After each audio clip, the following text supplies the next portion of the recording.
بسم اللہ الرحمن الرحیم۔ السلام علیکم ورحمۃ اللہ وبرکاتہ۔ میں محمد اسامہ سرسری۔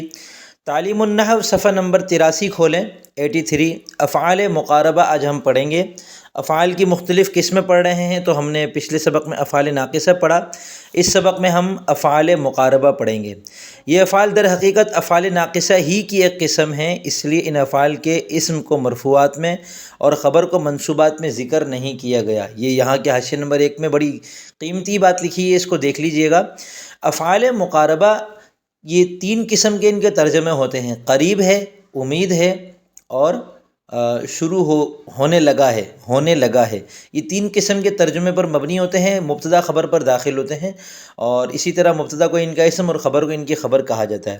تو یہ جو 3 قسم کے میں نے معنی بتائے، انہی معنی کے اعتبار سے ان کے نام ہیں افعال مقاربہ، افعال رجا اور افعال شروع۔ اور یہ ان کے جو الفاظ ہیں وہ کتاب میں دیکھیں آپ۔ افعال مقاربہ افعال ناقصہ کی طرح مبتدا اور خبر پر داخل ہو کر مبتدا کو رفع اور خبر کو نصب دیتے ہیں، مبتدا کو ان کا اسم اور خبر کو ان کی خبر کہتے ہیں۔ ان افعال کی خبر ہمیشہ فعل مضارع ہوتی ہے، اور یہ 10 افعال ہے۔ بس یہ یاد رکھنے کی چیز ہے کہ یہ فعل ناقص کی طرح مبتدا خبر پر داخل ہوتے ہیں، لیکن ان کی جو خبر ہے وہ ہمیشہ فعل مضارع ہوتی ہے۔ یہ نہیں کہ عصا زید قائما کہہ دیں گے آپ، نہیں، عصا زید یقوم، قریب ہے کہ زید کھڑا ہو جائے، شاید کہ زید کھڑا ہو جائے، صحیح۔ تو یہ الفاظ ہیں کادا، قربا، اوشکا، عصا، حرا، اخلولقا، تفقا، اخذا، جعل، انشأ۔ پھر ان کی 3 قسمیں، مقاربہ، افعال رجا، افعال شروع۔ مقاربہ کا مطلب ہے قریب ہونا اور ایک دوسرے کے قریب ہونا، رجا کا مطلب ہے امید، اور شروع کا مطلب ہے ابتدا، آغاز۔ افعال مقاربہ وہ افعال ہے جو اس بات پر دلالت کرے کہ اسم کے لیے خبر کا حصول قریب ہے، یعنی قریب ہے کہ یہ ہو جائے۔ یہ 3 افعال ہیں، کادا، قربا اور اوشکا۔ جیسے کادت الشمس تغرب، سورج غروب ہونے کے قریب ہے، کادت الشمس تغرب۔ اب دیکھیے تغرب جو ہے یہ فعل مضارع ہے اور اس کی خبر ہے۔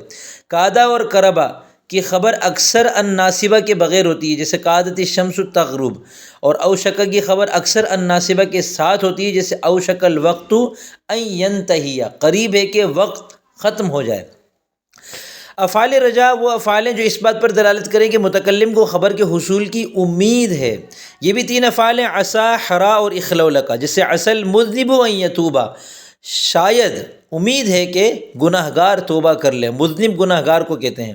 عصا کی خبر ان ناصبہ کے ساتھ ہوتی ہے، جیسے عصا المذنب ان یتوبا، اور حرا اور اخلولقا ان دونوں کی خبر ہمیشہ ان کے ساتھ ہوتی ہے، جیسے حرا زید ان یجیء، امید ہے کہ زید آ جائے، حرا زید۔ حرا کے معنی ہوتے ہیں حری کہتے ہیں لائق کو، تو یہ امید کے معنی میں بھی آتا ہے۔ افعال شروع وہ افعال ہیں جو اس بات پر دلالت کرے کہ فاعل نے خبر کو شروع کر دیا ہے۔ یہ کئی افعال ہیں جن میں سے مشہور 4 ہیں، تفقا، اخذا، جعل، انشأ۔ جیسے جعل الطفل یبکی، بچہ رونے لگا، جعل یہاں پر شروع کرنے کے معنی میں ہے۔ تو جب ہم کوئی کام شروع کرتے تو ہم کہتے ہیں وہ یہ کرنے لگا، وہ رونے لگا، وہ ہنسنے لگا۔ یہ جو لگا ہے نا، یہ شروع کے معنی پر دلالت کر رہا ہوتا ہے۔ ان افعال کی خبر ہمیشہ ان ناصبہ کے بغیر ہوتی ہے، جیسے جعل الطفل یبکی، بچہ رونے لگا، اب یہاں پر ان نہیں آئے گا۔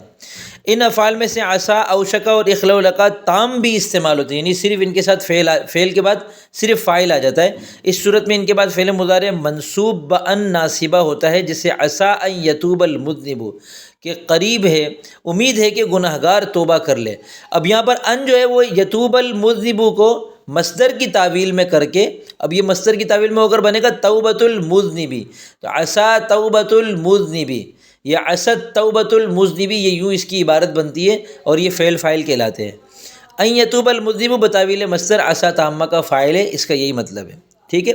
آگے افعال قلوب ہے، وہ انشاءاللہ ہم اگلے سبق میں پڑھیں گے۔